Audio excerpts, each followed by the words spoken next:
Bonsoir à tous, je voulais faire une vidéo sur la thématique de la souffrance. La souffrance qui est une émotion, un sentiment qui peut durer longtemps. C'est une douleur. Alors l'émotion, c'est un truc qui passe rapidement, et puis le sentiment, c'est quelque chose qui reste plus longtemps. La souffrance, je considère que c'est les deux, parce qu'on peut souffrir dans un moment court, et il peut s'implanter en fait en nous et durer beaucoup plus longtemps, comme les souffrances physiques qui nous font ressentir des douleurs, qui viennent de personnes aimées, par exemple, et donc qui s'attachent à un sentiment qui vont durer, dont la souffrance va être nourrie plus longtemps de la trahison de l'être aimé. Donc voilà, je voulais parler de ça parce que souvent les personnes qui sont capables d'encaisser des choses lourdes, qui sont capables d'encaisser des choses difficiles, comme elles sont souvent de bon caractère, elles s'en remettent assez vite comparées aux autres, elles ne sont pas là à s'étaler sur la douleur du moment vécu. C'est-à-dire ce sont des personnes qui sont parfois entraînées et qui sont capables de mettre un stop en fait à leur souffrance elles-mêmes. C'est-à-dire elles sont capables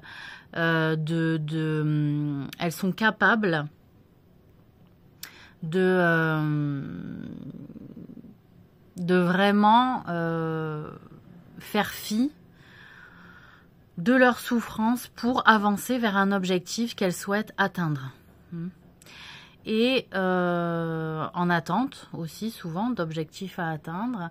Et de fait se retrouvent face à des personnes qui n'entendent pas les choses de la même manière et qui peuvent balayer assez rapidement la souffrance de l'autre. Voyez ?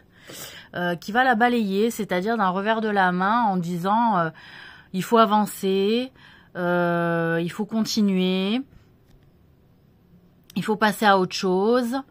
Alors,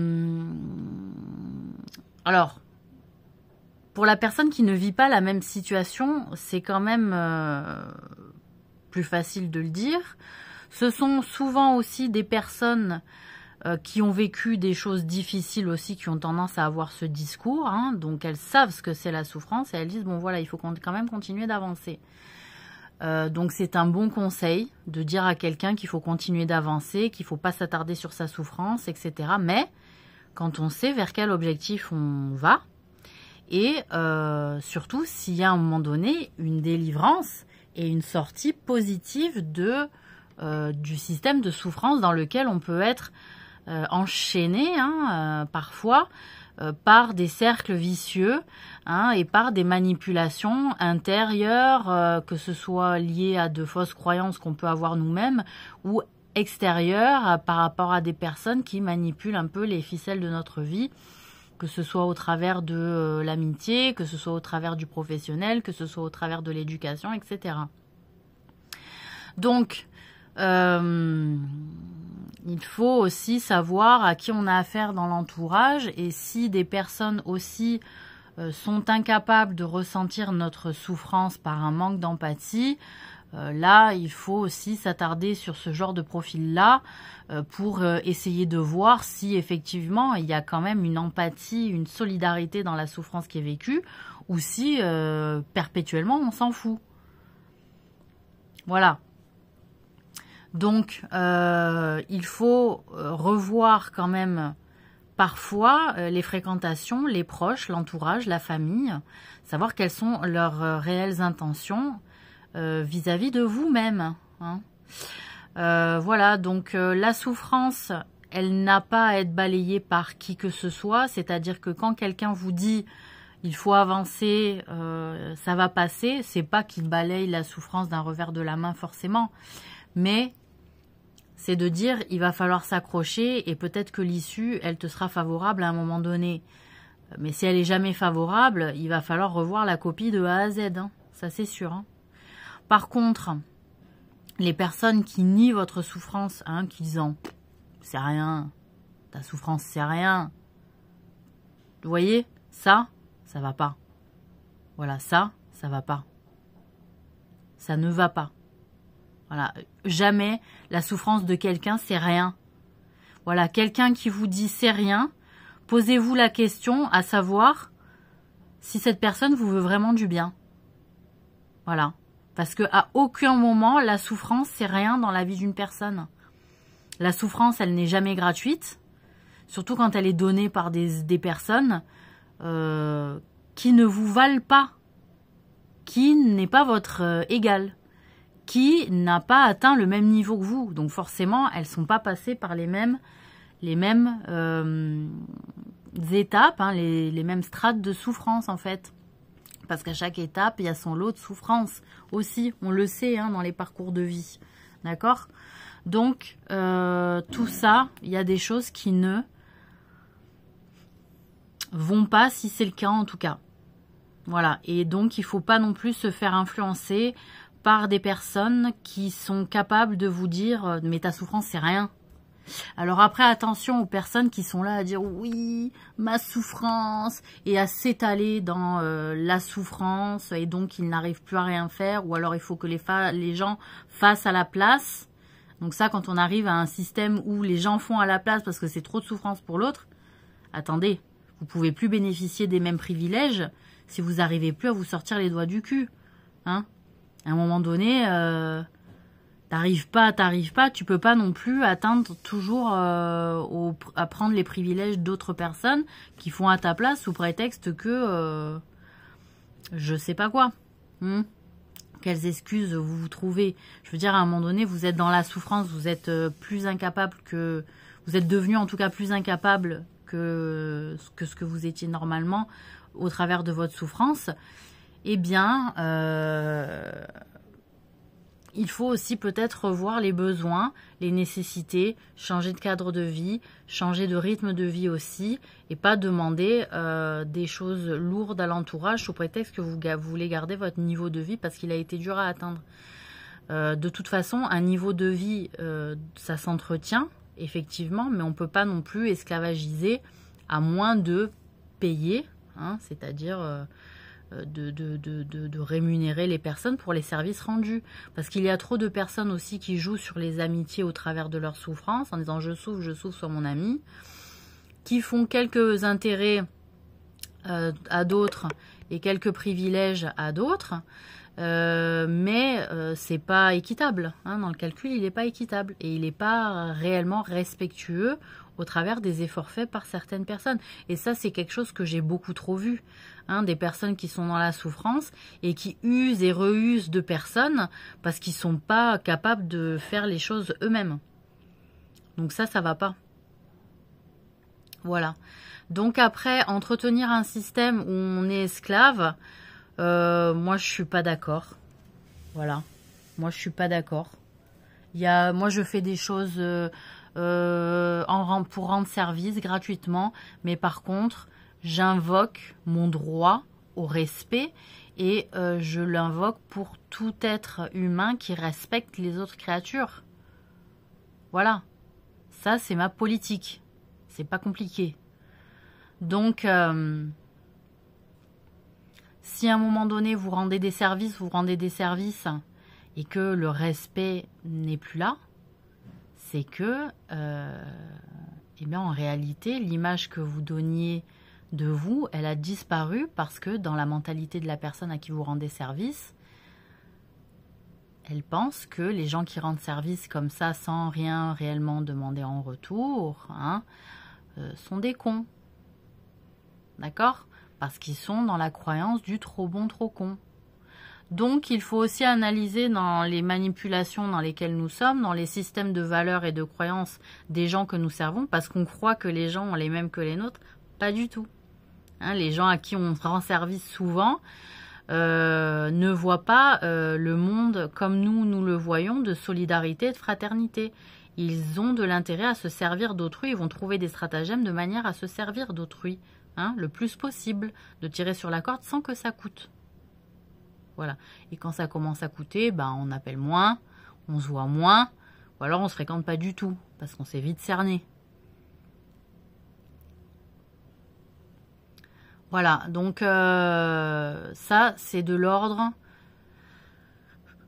du bon sens, hein, de ce qui a été véhiculé dans l'humanisme aussi, hein, dans le courant humaniste, hein, dans le courant, il n'y en a qu'un seul humaniste, hein, en réalité, qui a été défendu aussi, au XVIIe siècle, hein, notamment. Donc voilà, moi je suis au-delà, hein, de ma croyance religieuse, etc. J'ai pas mal lu la philosophie et les philosophes. Moi, je m'attache quand même aux philosophes humanistes. Après, parce que c'était ma croyance profonde et que je l'ai nourrie comme ça. Par contre, j'ai mis largement mes limites et je crois que celui qui parle le mieux des limites de tout un chacun, je crois que c'est Nietzsche, hein, pour moi, il me semble.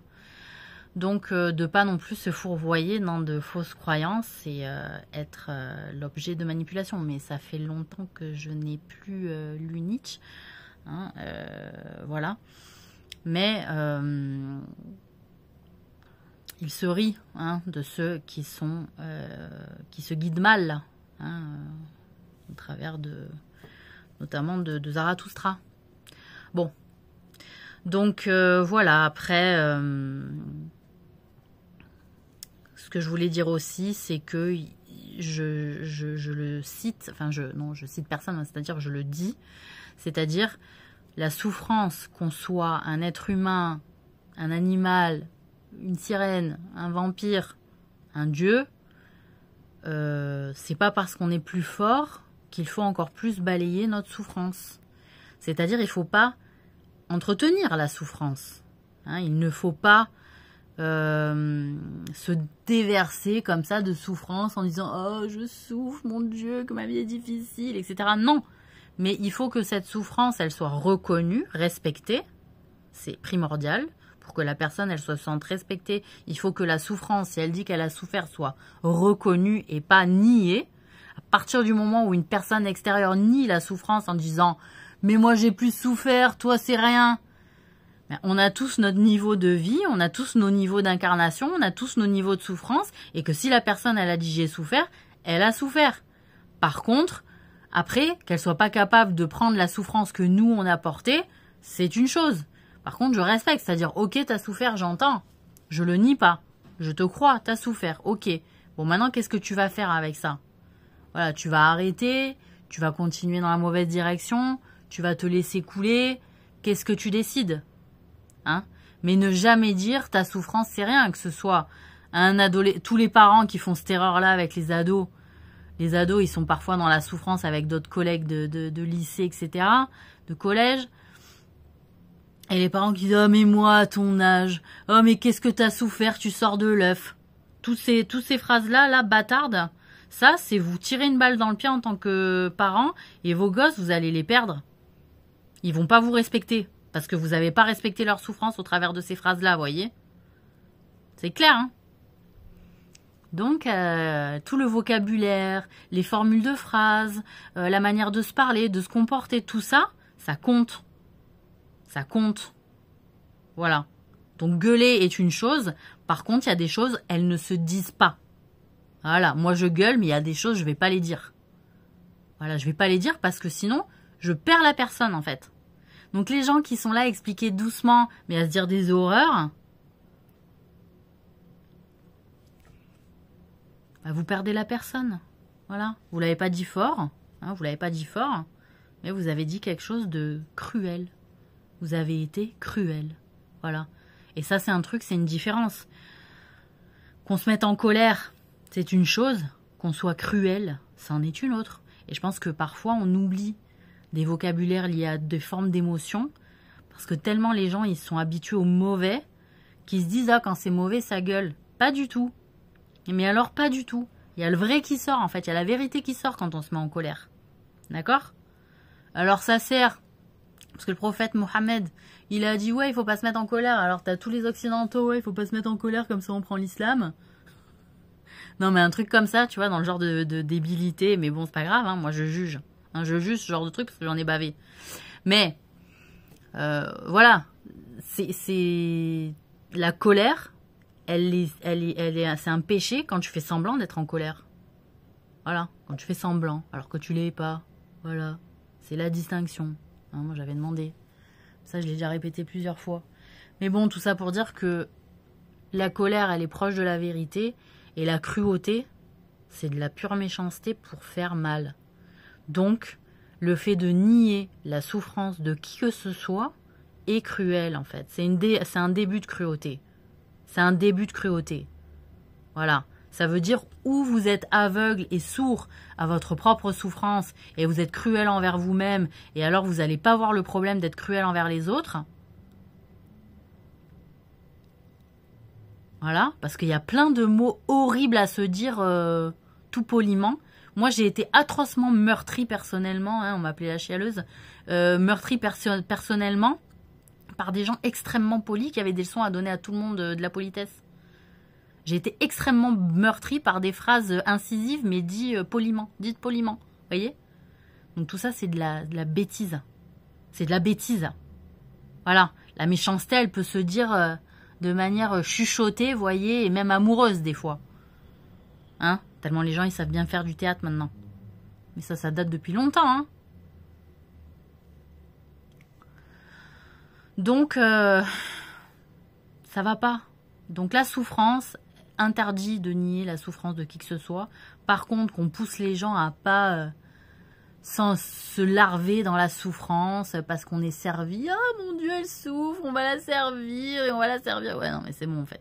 Oh, ta souffrance, elle a duré un temps. Ça y est, elle est reconnue, t'as souffert, c'est vrai. Mais basta. Basta. C'est bon. Donc il faut des limites. Il y a un dosage raisonnable, une mesure raisonnable dans la souffrance aussi. Et moi qui suis considérée maintenant comme la plus grande martyre, j'ai été Paul, je suis Maude, donc voilà, considérée doublement martyre. Je suis pas là non plus à me larmoyer et à pas me bouger le cul et à pas me lever pour faire mon ménage, etc. Donc après qu'on dise oui, mais elle c'est un dieu, etc. ou j'en sais rien quoi, ce que vous voulez. Il y a des tas de gens qui arrivent à faire comme moi. Ils sont pas de ma nature, ne me ressemblent pas sur le plan nature, mais je sais qu'il y a des tas de personnes qui se lèvent l'âme comme moi je me la lève. Et au nom aussi de ces personnes-là qui se lèvent l'âme quand elles sont malades, qu'elles continuent à s'occuper de leurs gosses alors qu'elles sont malades, etc., qu'elles se battent avec leur réalité, parce qu'il y a des gens aussi qui les rendent malades dans leur entourage et qu'elles ne s'en coupent pas. Au nom de tous ces gens-là qui, force à eux, qui continuent de se battre, j'ai pris exemple sur eux.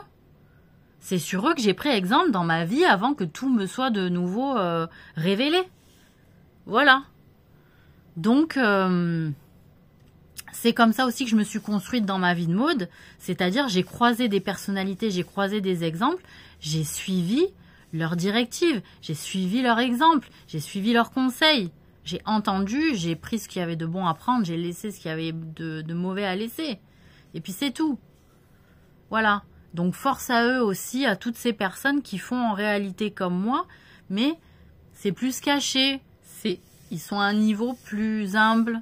Ils ont commencé à faire tard dans les incarnations. Donc les faits glorieux aussi sont moins là parce que c'est aussi beaucoup dans le passé qu'il y avait à prendre des faits glorieux. Qu'aujourd'hui, les faits glorieux, ça n'a pas exactement le même effet que par le passé, vous voyez. Donc voilà, les gens sont mis du temps, sont pas positionnés au bon moment, ont douté, ont écouté les gens, les rumeurs, etc. Bref, n'ont pas suivi les bonnes personnes. Tout ça, hein, voilà. Donc là, maintenant, il y a des gens qui se battent. Il faut continuer à s'accrocher, même si on est à la fin des temps, parce que la fin des temps, c'est là où ça devient le plus dur aussi, et que la route, elle n'est pas finie, et que tous ceux qui grappiront des niveaux pour que leur paradis soit meilleur et qu'ils soient à l'étage du dessus des autres, et voilà, bismillah, et bon appétit. Hein, voilà. Allez, bonne soirée.